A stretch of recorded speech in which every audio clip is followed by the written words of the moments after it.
Hello, Create Schools. Today I'm going to talk about the events in Hungary and Czechoslovakia, and I'm going to compare them. Make sure that you have already, or you're already familiar with all of the events about the Hungarian Revolution and the Czechoslovakian Revolution before you watch this video. Go ahead and get out a piece of paper and a pen and take these notes down. When you're ready, we'll move on to the first slide. Okay, first I just wanted to give you a map in your mind to make sure you know where all of these things are happening. So if you can see over here we've got Germany with East Germany here. Here's Czechoslovakia, and here is Hungary. This is Austria right here, and Italy. You can see overall in the world, here it is. Now this differences, comparing and contrasting, is very important because often in a 10-point question it comes up, what is the difference between Hungary and Czechoslovakia, or how similar were Czechoslovakia and Hungary? So in some form, you almost always use this information. This also reinforces what actually happened in either countries, and so you can use this information when it says describe events that happened in Czechoslovakia or explain why the people in Hungary were upset, and so all of this information can be used. So please make sure that you are very familiar with this. Now there's nothing to write down on this page, so I'll just move on to the next page. So the causes, I wanted to point out here, the S, and when I do that you can't see it, the S means similarities, and the D means differences. So when you see the D, that's a difference. When you see the S, it's similarities. So the similarities between both Hungary and Czechoslovakia is there was long-term resentment of the Soviet rule. They didn't like it. And if you go back to watch the other videos, it can review what those things are. So please do. Right here, though, censored news is one very important thing. And also this would be the German occupation. So here I have a little political cartoon. So this person is, the figure is Kościan, who's the premier of the Soviet Union, and here he is, it was published in 1968, so this is around Czechoslovakia time, and so they're trying to get some liberty here. So you don't need to know this premier's name, he's one that didn't actually do that much. We'll go ahead and move on to the next slide, so if you need to pause here, please do so. Okay, then we want to look at the aims of the rebels. Both of the people, like we say, wanted more rights and less state control. Now, the way it came about is very different. In Hungary, we had Nagy, who comes in and wants to give all of these rights, and he actually wants to withdraw from the Warsaw Pact and totally no longer basically be communist. And in Czechoslovakia, Dubček was a communist, and he wanted to just make sure, he wanted to get reforms. He still wanted to be part of the Warsaw Pact and all of that. He just wanted to give more freedom. So he wanted to give communism a human face, or the key words that he says is he wants to give socialism a human face. And please remember, in Czechoslovakia it's called the Prague Spring. So if you see right here, spring is when flowers and things jump up out of the earth, so spring. And so here we've got free speech springing up, and then a Russian stamping it out. And I just wanted to put some of the human rights in here that they wanted to have. So let's go ahead, pause here, write that down, and then we'll move on to the next slide. The action of the people was also, like to begin with, very similar. People protested, people wanted the rights. Again, in Hungary they protested a lot more. But when it comes down to it, the Czechoslovakian government, so the Prague Spring, was led by the ruling people, and in Hungary it was actually started by the people themselves. It was the people who protested that got the first guy out, and then got the second guy out, and finally the third guy came in, and he did what the people wanted. In Czechoslovakia, when Dubček came in, he's the one that actually changed it. Then when the war actually started, we'll go into that later. So anyway, pause here, and let's move on to the next video, or next slide. So why did the Soviets do something? Okay, so if you remember, before Hungary did what they did, we had de-Stalinization.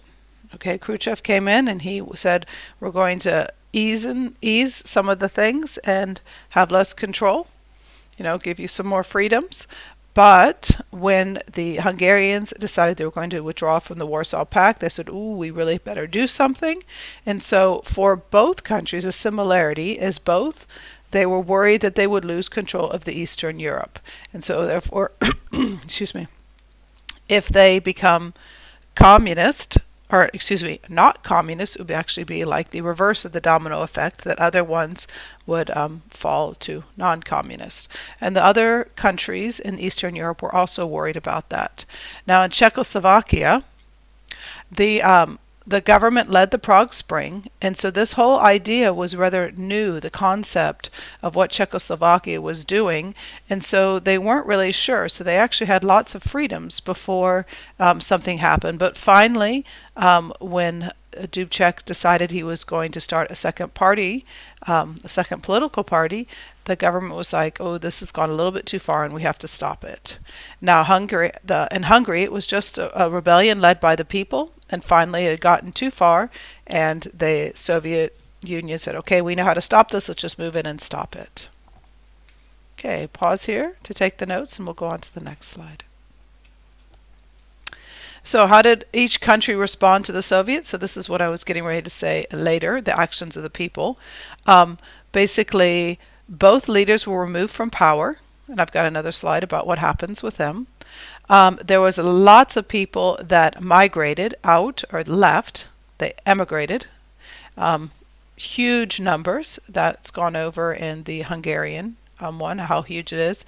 In Czechoslovakia, it wasn't quite so many, but still a lot of people left.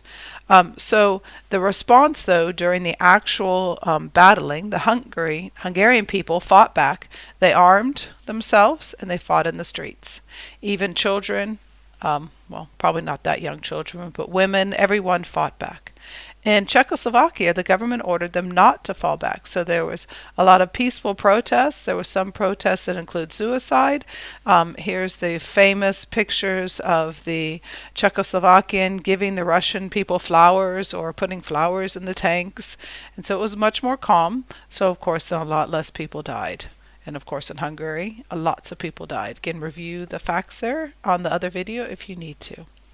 So let's move on to the last slide. Pause here if you need to.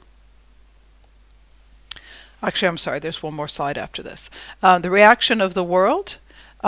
So both of them, the similarity is that it was a very negative reaction. Now, in both places, please remember with the containment policy, it was not the idea to help people who were communist to become not communist. It was just to stop communism from spreading. And the United States was actually busy in other regards during both of these and did not see this as top priority. In Hungary, it happened so fast also. So they would discuss it in the UN, what to do about it, but there wasn't a lot to do about it. And the actions that happened in Czechoslovakia, a lot of different countries condemned it and basically said that that couldn't happen, including my last point down here, the Romanian leader. This is a difference because this is an actual someone in Eastern Europe, Ceausescu, who complained about the Russians' intervention in Czechoslovakia. Now also, that goes along with the one before that. The members of the Warsaw Pact were actually shocked. So Czechoslovakia was a lot more shocking than Hungary because in Czechoslovakia they were peaceful, they wanted to stay communist, and yet still the Soviet Union did something about it. Okay, I have one more slide, so pause here. Take a look at this, or write these down, and then we'll move on when we're ready. Okay, so overall, I just wanted to put in here just to make sure that you guys are really aware of this. First, I've got Nagy up there, Nagy, and the bottom picture is Dubček. Nagy was killed when he was removed. And Dubček, they allowed him to live, but they slowly downgraded him and he became a less powerful person. Now, also, the amount of time, the fact that they experienced time of peaceful, of less restrictions, is something similar, but the difference is in Hungary they had 5 days, and in Czechoslovakia they had 4 months. So Czechoslovakia, they actually had quite a long time. And finally, in the end, it really doesn't matter what happened all before. In the end, they were both had to stay Soviet-style communist, with the Soviet Union basically having them under their thumbs. Okay, the video's over, so go ahead and pause so you can get down those notes. And if you have any questions, please let me know. Hope you have a great day.